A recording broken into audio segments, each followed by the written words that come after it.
It is the biggest secret of winners. It's the secret that losers do not know. The greatest secret of winners is that failure inspires winning. Thus, they're not afraid of losing. Repeating Fran Tarkenton's quote, "Winning means being unafraid to lose." People like Fran Tarkenton are not afraid of losing because they know who they are. They hate losing, so they know that losing will only inspire them to become better. There is a big difference between hating losing and being afraid to lose. Most people are so afraid of losing money that they lose. They go broke over a duplex. Financially, they play life too safe and too small. They buy big houses and big cars, but not big investments. The main reason that over 90% of the American public struggles financially is because they play not to lose. They don't play to win. They go to their financial planners or accountants or stockbrokers and buy a balanced portfolio. Most have lots of cash and CDs, low-yield bonds, mutual funds that can be traded within a mutual fund family, and a few individual stocks. It is a safe and sensible portfolio, but it is not a winning portfolio. It is a portfolio of someone playing not to lose. Don't get me wrong, it's probably a better portfolio than more than 70% of the population has, and that's frightening. It's a great portfolio for someone who loves safety. But playing it safe and balanced on your investment portfolio is not the way successful investors play the game. If you have little money and you want to be rich, you must first be focused, not balanced. If you look at any successful person, at the start, they were not balanced. Balanced people go nowhere. They stay in one spot. To make progress, you must first go unbalanced. Just look at how you make progress walking. Thomas Edison was not balanced. He was focused. Bill Gates was not balanced. He was focused. Donald Trump is focused. George Soros is focused. George Patton did not take his tanks wide. He focused them and blew through the weak spots in the German line. The French went wide with the Maginot Line, and you know what happened to them. If you have any desire to be rich, you must focus. Do not do what poor and middle-class people do. Put their few eggs in many baskets. Put a lot of your eggs in a few baskets and focus. Follow one course until successful. If you hate losing, play it safe. If losing makes you weak, play it safe. Go with balanced investments. If you're over 25 years old and are terrified of taking risks, don't change. Play it safe, but start early.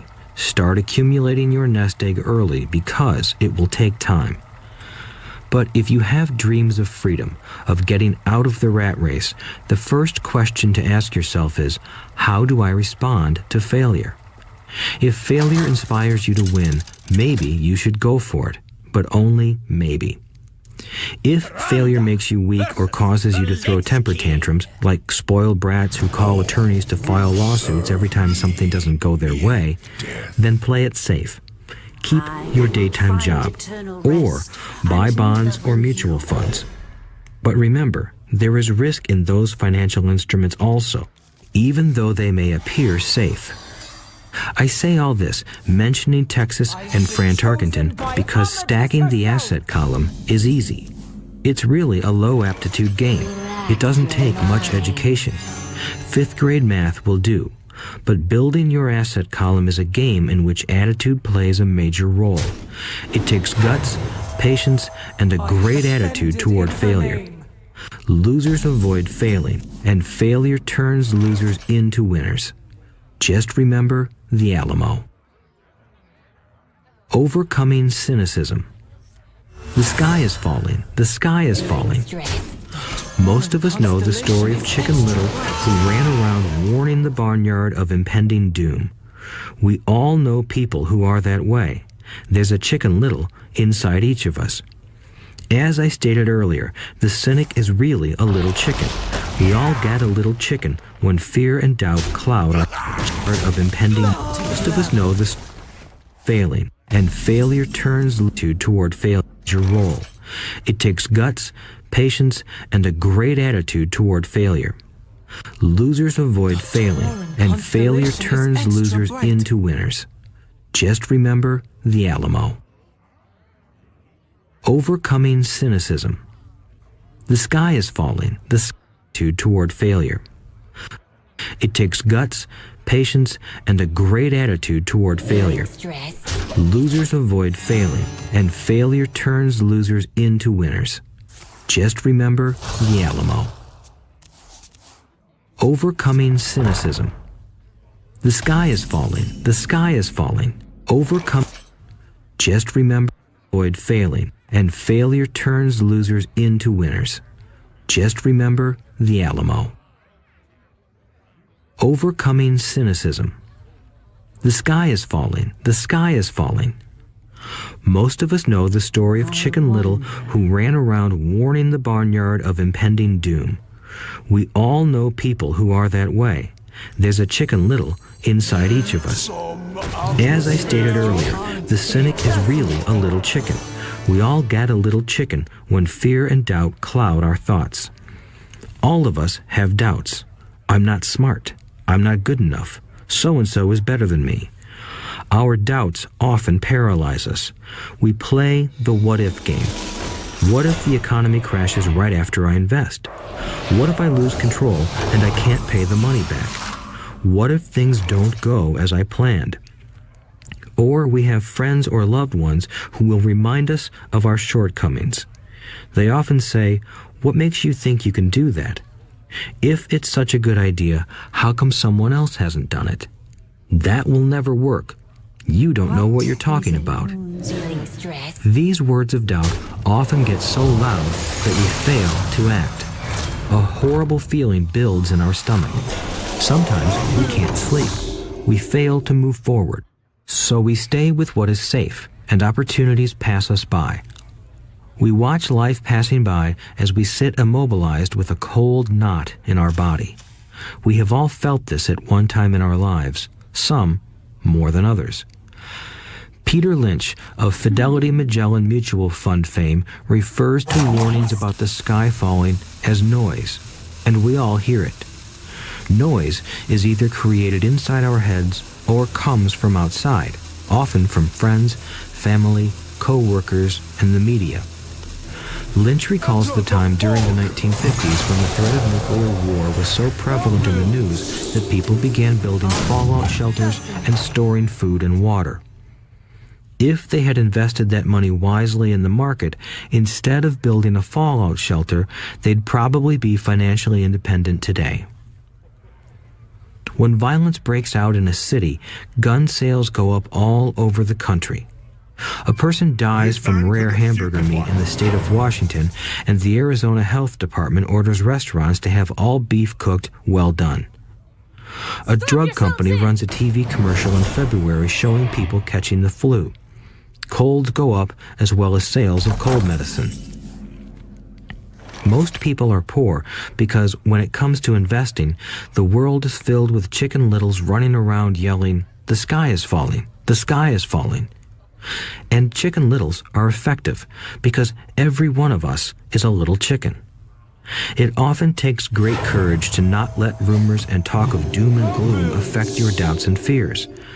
But a savvy investor knows that the seemingly worst of times is actually the best of times to make money. When everyone else is too afraid to act, they pull the trigger and are rewarded. Some time ago, a friend named Richard came from Boston to visit Kim and me in Phoenix. He was impressed with what we had done through stocks and real estate.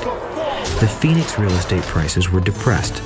We spent 2 days showing him what we thought were excellent opportunities for cash flow and capital appreciation. Kim and I are not real estate agents. We are strictly investors. After identifying a unit in a resort community, we called an agent who sold it to him that afternoon. The price was a mere $42,000 for a 2-bedroom townhome. Similar units were going for $65,000. He had found a bargain. Excited, he bought it and returned to Boston. 2 weeks later, the agent called to say that our friend had backed out. I called immediately to find out why. All he said was that he talked to his neighbor, and his neighbor told him it was a bad deal. He was paying too much. I asked Richard if his neighbor was an investor. Richard said he was not. When I asked why he listened to him, Richard got defensive and simply said he wanted to keep looking.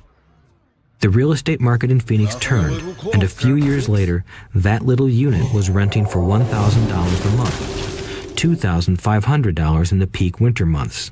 The unit was worth $95,000. All Richard had to put down was $5,000, and he would have had a start at getting out of the rat race. Today, he still has done nothing. Richard's backing out did not surprise me. It's called buyer's remorse, and it affects all of us. The little chicken won, and a chance at freedom was lost. In another example, I hold a small portion of my assets in tax lien certificates instead of CDs. I earn 16% per year on my money, which certainly beats the interest rates banks offer on CDs. The certificates are secured by real estate and enforced by state law, which is also better than most banks. The formula they're bought on makes them safe. They just lack liquidity. So I look at them as 2 to 7 year CDs. Almost every time I tell someone that I hold my money this way, especially if they have money in CDs, they will tell me it's risky. They tell me why I should not do it. When I ask them where they get their information, they say from a friend or an investment magazine. They've never done it, and they're telling someone who's doing it why they shouldn't. The lowest yield I look for is 16%, but people who are filled with doubt are willing to accept a far lower return. Doubt is expensive.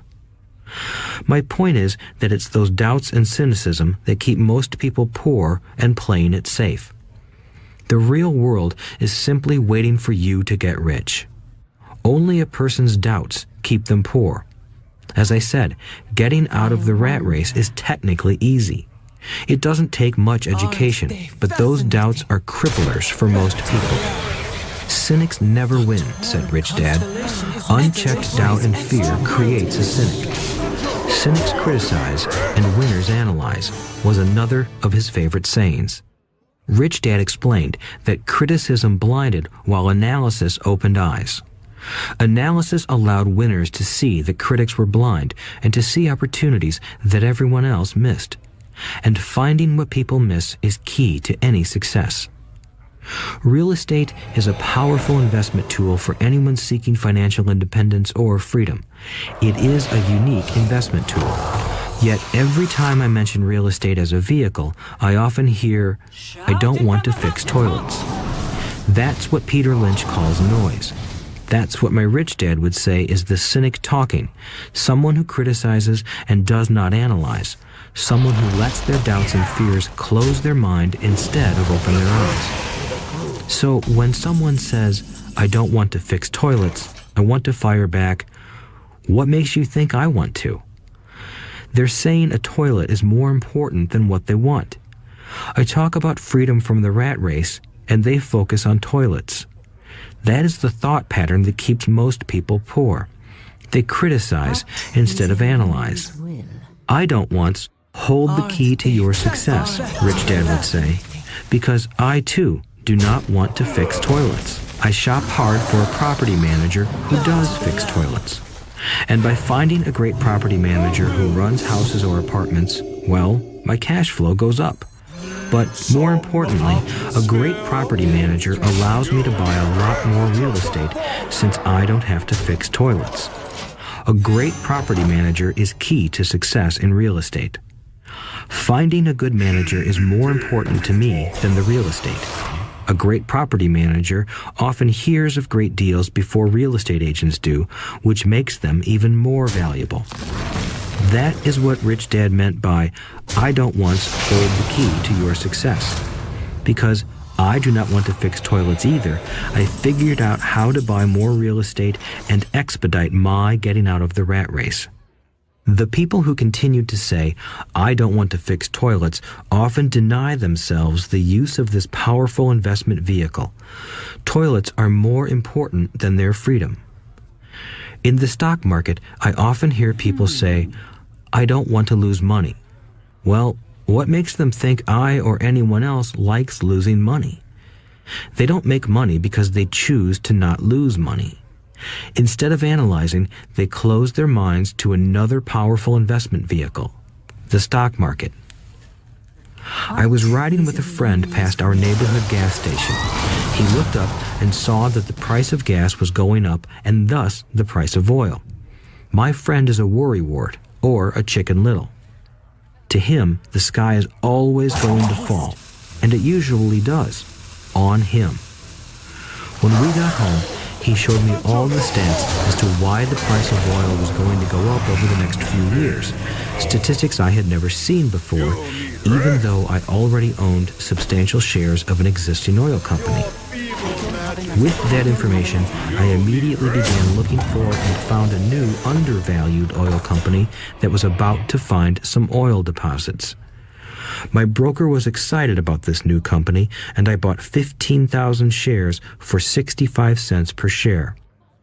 3 months later, this same friend and I drove by the same gas station, and sure enough, the price per gallon had gone up nearly 15%.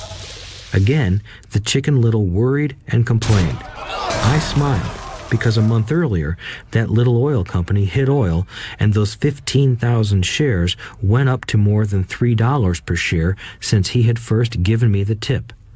And the price of gas will continue to go up if what my friend says is true.